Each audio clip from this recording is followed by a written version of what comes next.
안녕하세요. 산티아고입니다. 오늘은 2025년 3월 22일 토요일입니다. 매일 책 10쪽 읽고 글쓰기 112일차가 되었고요. 타이탄의 도구들, 오늘 읽은 단락은 절대 자신을 죽이지 마라입니다. 요약하고 느낀 점 말해볼게요. 릭 루비는 MTV에서 지난 20년간 가장 중요한 음악 프로듀서라는 평가를 받은 크리에이티브 디렉터입니다. 조니 캐시부터 제이제에 이르기까지 다양한 뮤지션들과 작업했습니다. 2015년 그는 아델과 함께 그녀의 정규 앨범 25를 만들었습니다. 아델은 릭의 피드백을 바탕으로 이미 완성된 분량을 모두 버리고 처음부터 완전히 새로 작업했다고 합니다. 25는 그의 세계에서 가장 많이 팔린 앨범이 되었습니다. 릭은 이렇게 말했습니다.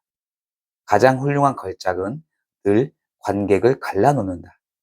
예를 들어 어떤 가수가 앨범을 발표했을 때 이를 광적으로 좋아하는 사람들과 절대적으로 싫어하는 사람들로 평가가 나뉘면 그건 큰 성공이다.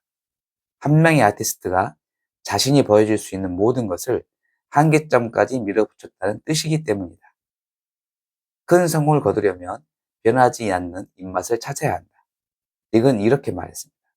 절대 자신을 죽이지 마라. 성공하려면 창의적이고 독창적인 작업을 해야 합니다. 자신에게 간단한 숙제를 내라. 예를 들어 5줄의 가사가 필요한 노래가 있다고 해보자. 그럴 때는 내일 오전까지 마음에 드는 딱 한 단어만 찾는 것이다. 영감은 지적 활동이 아니다. 머리가 아닌 다른 곳에서 나와야 한다. 그냥 마음에 쏙 드는, 설명하긴 힘들지만 왠지 자꾸 끌리는 단어들을 최대한 찾아내야 한다고 말합니다. 우리가 큰 성공을 하지 못하는 이유는 경쟁자에게 너무 많은 신경을 쓰기 때문이라고 릭은 말합니다. 경쟁자가 아니라 위대한 사람의 영감을 활용해야 한다. 우리는 더 좋은 노래를 만들려면 미술관에 가서 수백 년을 사랑받은 그림을 봐야 한다. 불멸의 소설을 읽고 지금 봐도 전혀 촌스럽지 않은 영화를 보고 인류가 위안과 평화를 얻어온 시를 읽어야 한다. 그러면 당신은 경쟁자 따위는 넘볼 수 없는 거인이 될 것이다. 라고 이 단락을 마무리합니다. 느낀 점을 적어봤는데요. 릭 루빈이 제시한 마지막 메시지, 가장 오래 사랑받은 것을 찾아라에 동감합니다. 비단 좋은 노래를 만드는 것뿐만 아니라 삶을 살아가다 고민이 깊어지면 고전을 읽고 답을 찾아가고 있습니다. 연금술사, 변신, 데미안, 노인과 바다와 같은 가장 오래 사랑받은 고전을 읽으면서 문학평론가가 되어봅니다. 작가의 집필 의도를 파악해 나의 삶에 대입해 봅니다. 연금술사에서 주인공 산티아고가 나만의 꿈을 찾기 위해 피라미드로 향하는 여정을 보면서 저 또한 자아의 신화를 찾아 나서기 시작했습니다. 제가 좋아하는 것을 찾아 다양하게 도전 중입니다.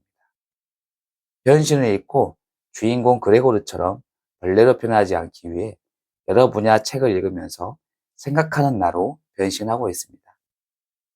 데미안에서 방황하는 싱클레어에게 깨우침을 주는 데미안과 같은 사람이 되기 위해 내 속에서 솟아나오려는 것을 살아보기 위해 글쓰기를 통해 나를 알아가고 있습니다. 노인과 바다에서 주인공 산티아고는 청새치를 잡기 위해 몇 날 며칠간 사투를 벌이다 상어 떼의 습격으로 놓치지만 또다시 바다로 향합니다. 이렇게 실패를 두려워하지 않는 노인 산티아고 같은 사람이 되기 위해 새로운 것에 도전해 봅니다. 실패는 성공을 위한 발판으로 삼아 봅니다. 이렇게 처음 고전을 읽을 때는 쉽게 읽히지 않았습니다. 어려웠습니다. 특히 데미안은 3번의 도전 끝에 읽을 수 있었습니다. 그 이유는 작가가 정답을 알려주지 않기 때문이었습니다. 작가들은 고전을 통해 생각을 하게 만듭니다. 그래서 스스로 답을 찾게 합니다. 본인이 답을 찾아야지만 행동을 통해서 삶을 변화시킬 수 있기 때문입니다. 그래서 작가들은 주인공과 주변 인물들을 통해 메시지를 우회적으로 전달합니다. 그리고 자기계발책에서 저자들은 고민이 깊어지면 산책을 하라고 합니다. 스마트폰을 두고 오롯이 혼자서 거닐면서 자연에 몸을 맡기면 때로는 답을 찾게 마련한 것입니다. 답을 찾기 위해 고전을 읽은 다음 산책을 하면 상상의 나래가 펼쳐집니다. 어떻게 살아야 하는지 미래의 회로가 그려집니다. 그러면 고민이 조금씩 사라지곤 합니다. 그래서 오늘은 무소유를 읽고 산책에 나서봅니다. 이렇게 글쓰기 마무리해 봤고요. 여러분도 오늘 릭 루빈이 던진 메시지 중에 제가 동감한 부분, 가장 오래 사랑받은 것을 찾아라. 예,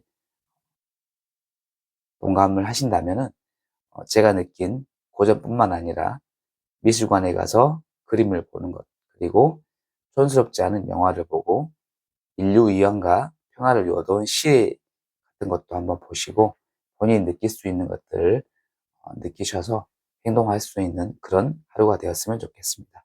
이렇게 마치고요. 내일 또 뵙겠습니다. 감사합니다.